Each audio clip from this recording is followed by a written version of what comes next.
Assalamualaikum warahmatullahi wabarakatuh. Perkenalkan, saya Nurul Askia dari Program Studi Perencanaan Wilayah dan Kota, Fakultas Sains dan Teknologi.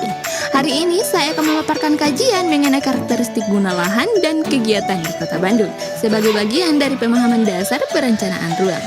Judul kajian ini adalah Identifikasi Karakteristik Guna Lahan dan Kegiatan di Kota Bandung.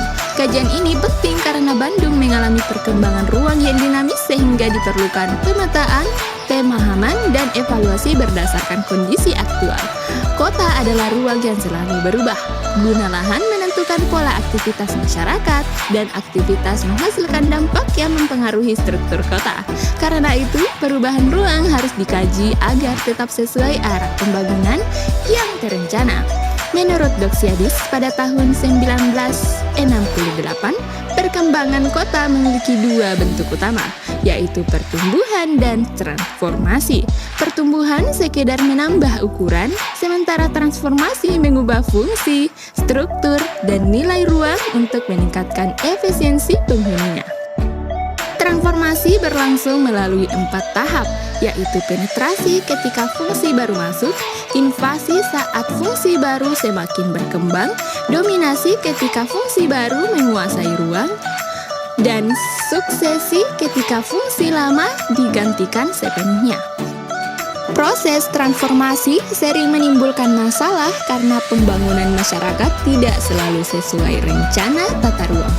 Hal ini menyebabkan konflik pemanfaatan lahan dan tekanan terhadap lingkungan serta struktur kota.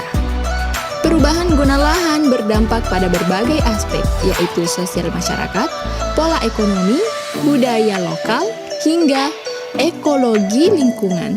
Jika tidak dikendalikan, dampak negatif dapat berpengaruh besar terhadap keberlanjutan kota. Identifikasi guna lahan diperlukan untuk memahami pola perubahan dan memastikan transformasi ruang tetap terkendali dan sesuai dengan perencanaan kota. Guna lahan dipahami sebagai fungsi dominan yang ditetapkan pada suatu area tertentu sebagai bentuk pemanfaatan ruang yang terencana. Kegiatan merujuk pada aktivitas nyata yang terjadi di lokasi. Walaupun lahan memiliki fungsi tunggal, kegiatan di dalamnya dapat berbeda dan berkembang. Secara umum, guna lahan kota terdiri dari permukiman, komersial, industri, ruang terbuka hijau, kawasan lindung, dan fungsi campuran.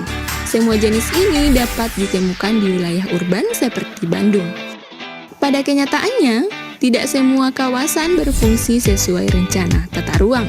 Hal ini terjadi karena perubahan kebutuhan masyarakat, dorongan ekonomi, dan perkembangan informal.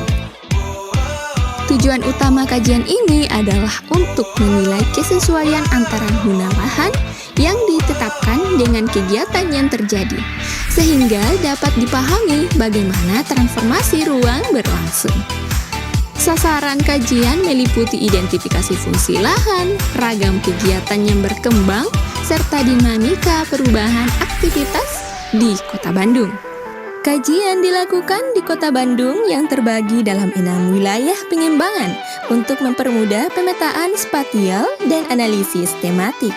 Pelaksanaan survei direncanakan berlangsung selama 1 semester agar data yang diperoleh cukup representatif untuk interpretasi awal. Kajian ini menggunakan pendekatan survei yang mencakup identifikasi populasi, pemilihan sampel, penyusunan instrumen, dan observasi lapangan. Agar terstruktur, kegiatan dilakukan dengan pengorganisasian berupa penyusunan proposal, akses data, estimasi pembiayaan, serta perizinan ke instansi terkait. Hasil akhir kegiatan ini berupa laporan survei yang dapat digunakan sebagai dasar perencanaan pada tahap selanjutnya. Demikian paparan ini, semoga kajian ini menjadi langkah kecil menuju perencanaan ruang Kota Bandung yang lebih terarah, adaptif, dan berkelanjutan. Terima kasih telah menyimak. Wassalamualaikum warahmatullahi wabarakatuh.